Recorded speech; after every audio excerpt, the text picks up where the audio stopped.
If you're trying to make it as a solo freelancer, these are the things that I wish someone would have told me before I got started. And that is, unfortunately, most freelancers are stuck. They're getting underpaid, overworked, and in this perpetual loop of trying to find clients. 4 years ago, that was exactly where I was, stuck trying to find my second, third, fourth client. I had no idea how much to price myself to make a consistent living. But fast forward 4 years later, last year I made over 132,000. That means consistent 10K plus months.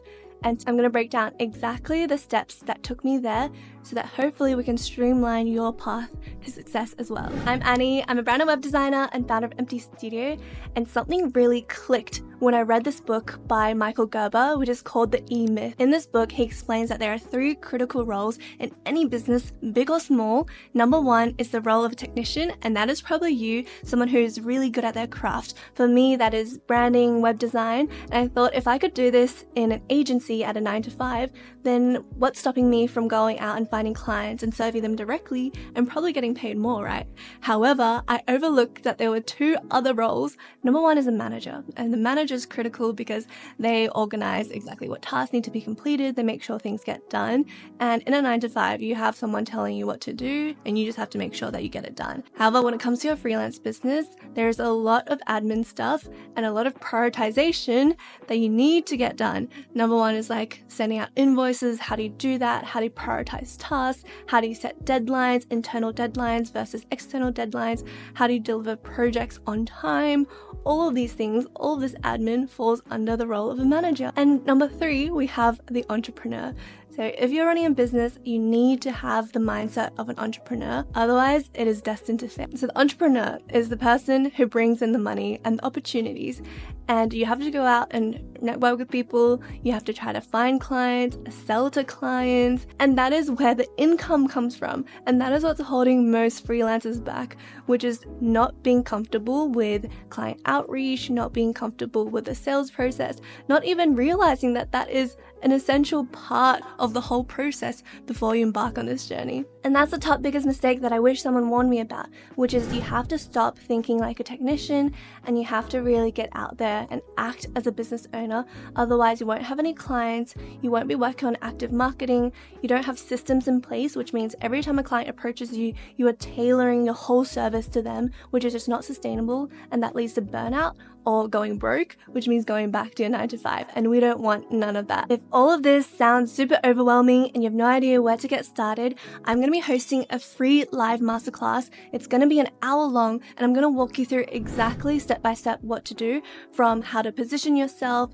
who is your ideal client, how do you actually identify clients who are willing to pay you 3 to 15K minimum per project. I'm going to teach you how to stop charging by hourly rate, how to start creating transformative packages that deliver value to your client, how to actually go about the sales process. I'm even going to share with you my high ticket landing page designed specifically for freelancers, convert leads into high paying clients that is ultimately going to get you consistent revenue month after month. This isn't just theory, this is the exact process I used to make over $132,000 in my business last year. So scan the QR code or follow the link in the description and I will see you there. Now, number 2, this is something no one tells you because it's kind of controversial, but I know for fact that it works, which is that you're charging too little and you need to charge more.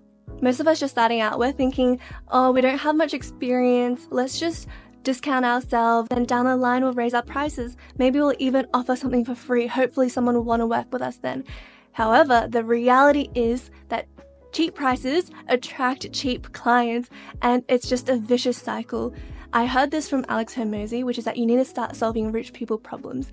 And for the rich people, if someone has $10 million net worth, $5,000 is going to seem minuscule to them. However, if someone only has $10,000 in the bank and they're bootstrapping their small business, if they pay you $100, they're going to expect a proportionate return.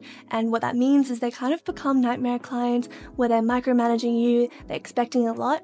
But if you're working with clients, especially what I teach is to work with small to medium enterprises. These are companies that have 10 to 50 employees, and they actually have a marketing budget for your creative services, for copywriting, videography, design, whatever it is. They probably have a budget for it, and they're willing to pay you at least $3,000 for it. So make sure you're targeting people that can actually afford you, because it makes the sales process so much easier. They're so much easier to be happy with your services, and they will refer you friends who are also in that same realm who has a budget. And instead of referring you because saying, oh my gosh, Annie is so cheap, you should work with her, they're saying, Annie is really good, you should work with her. And the price then becomes insignificant compared to the value that you can actually bring to them if you have the time to actually dedicate to their project on delivering the best possible outcome. The number 3 tip that no one told me but is incredibly powerful is to stop talking about yourself and only talk to the pain points and desires of your ideal client. What does that mean? If you have a personal landing page and it says, I help blah blah blah do blah blah blah, great starting point. However, that's not going to captivate your ideal clients, unfortunately. You have to be a mirror to them. All you have to do is to reflect back to them their pain point, their goals, their desires, what is their biggest hurdles, and how your services is the solution to get them there. Let me give you a very tangible example. Instead of saying, I'm a designer, I help small businesses create brands and websites, say, are you struggling to convert leads into paying clients?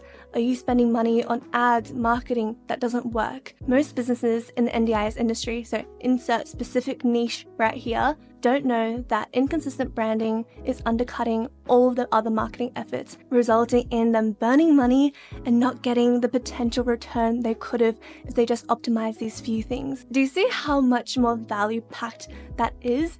And it's all talking about them. It's asking them questions, talking to their pain points, and positioning whatever service it is as that perfect solution that's underpinning all of the potential success that they could see if they work with you. This way, you're teaching something new that they didn't know before, and you become an indispensable part of the equation that they're curious to learn more about and want to work with you. The number 4 thing I wish someone told me earlier was that you will need to reach out to people. And that is something I did not sign up for. I probably might not even quit my 9-to-5 job if I knew that from the get-go.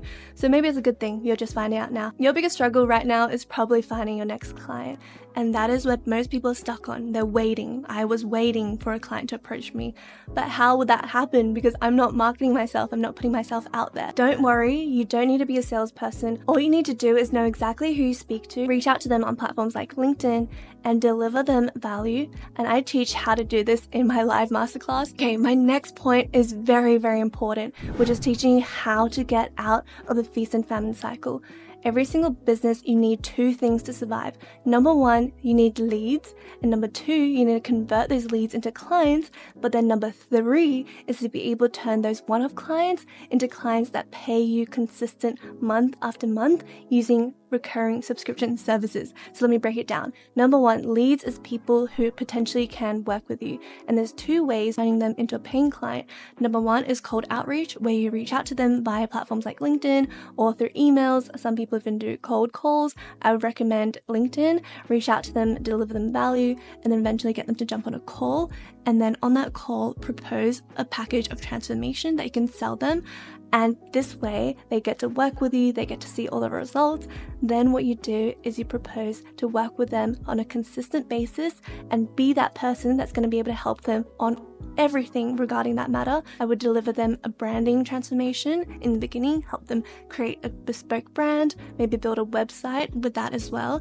And then guess what? They need ongoing graphic design services, and they probably don't have the budget to hire a full-time graphic designer because that's going to probably cost them $6,000 a month. So I would propose my services at around the $3,000 mark and say, hey, I know you can't afford a graphic designer full-time yet, but you still need these services. So what I can do is I can essentially become your full-time graphic designer and deliver these solutions for you at a monthly recurring basis for half the price. And that's a no-brainer for any businesses that's in that small to medium enterprise bucket and trying to actively grow their business through these marketing efforts. And that is pretty much what got me to where I am right now. There's also another way, which is having inbound leads, which is when you post so much value online, YouTube, through your email newsletter, on your blogs, on Instagram, on LinkedIn, whatnot, and people actually come to you because they found out about you through these various platforms.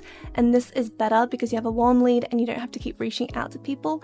However, in the beginning stage, focus on active outreach, focus on delivering value, and word of mouth is going to snowball. And then once you have those consistent income coming in through your subscription services, that's where you can start creating content on the side and start building inbound leads as well. And I know this is a lot, so don't go at it by yourself. It can be super overwhelming, daunting. You'll have no idea where to begin because I just dumped my whole business model on you.